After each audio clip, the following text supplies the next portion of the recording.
që sole për ne dhe për shikuesit tanë.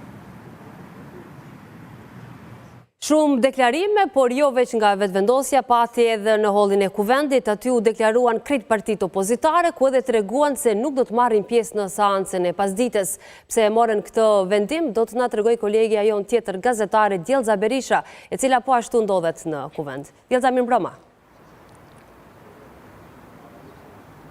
Po, para se të fillon të seanca jashtëzakonshme orës 17, partitë opozitare dolën në njoftim dhe ja bën me dije lëvizje vetëvendosje se nuk do të marrin pjesë në seancë, kjo për shkak se nuk ka pasur asnjë marrëveshje politike për të gjetur një emër konsensual për zgjedhjen e presidentit të shtetit dhe sipas tyre kjo ishte vetëm një spektakël i organizuar nga lëvizja vetëvendosje për të manipuluar me gjithë masën. Në radhë të parë, kryetari i Partisë Demokratike të Kosovës, Bedri Hamza, tha se kërkesa për të pasur një seancë pa asnjë marrëveshje është jo serioze dhe nuk i hyn në punë askujt e sidomos qytetarët e Kosovës që po përballen me një krizë mjaft të madhe kohëve të fundit, kjo për shkak të mos zgjedhjes së një presidenti. Ai tha se vlen pra njoftimi që ka dhënë edhe nga vendimi i Këshillit drejtues të partisë së tij se çështja e presidentit është mbyllur për shkak se s'është zgjedhur, s'është dhënë asnjë propozim nga ana e Partisë Demokratike të Kosovës për të zgjedhur një president nga radhët e tyre. Në anën tjetër, ai u pyet nëse do ta votonte Vjosa Osmani partia e tij si presidente për t'ia dhënë edhe një mundësi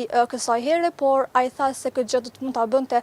Lidhja Demokratike e Kosovës bashkë me lëvizjen vetëvendosje, duke lënë të kuptojë se Partia Demokratike e Kosovës nuk do ta votonte asnjëherë Vjosa Osmanin si presidente. Në anën tjetër kemi pasur edhe një deklarim nga ana e shefës së grupit parlamentar të Lidhjes Demokratike të Kosovës, nga Jehona Lushaku, e cila tha se gjithë kjo pra është një manipulim, kjo seancë thirrur ka gjvon, me qenë se Lidhja Demokratike e Kosovës ka kërkuar që të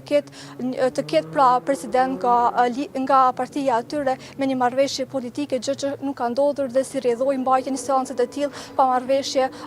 nuk do t'i hyjë në punë askujt. Gjithashtu edhe shefi i grupit parlamentar të Aleancës për Ardhmërinë e Kosovës, Besnik Tahiri, është deklaruar për media para se të fillonte seanca. Njëti ka thënë se Aleanca nuk është shtuar asnjëherë për të diskutuar për çështjen e presidentit, andaj e shet të panevojshme që të marrë pjesë në një seancë të tillë të jashtëzakonshme që është mbajtur më herët, dhe se gjithashtu këtë ka konsideruar pra një spektakël të madh që po i bëhet masës dhe popullit të Kosovës.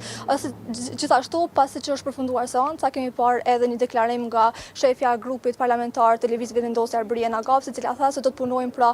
për të gjetur një kompromis për çështjen e presidentit. Derisa tashmë dihet që është paralajmëruar edhe një seancë tjetër për çështjen e presidentit, ne do të qëndrojmë këtu për të parë se cilat do të jenë qëndrimet e gjitha partive lidhur me këtë çështje.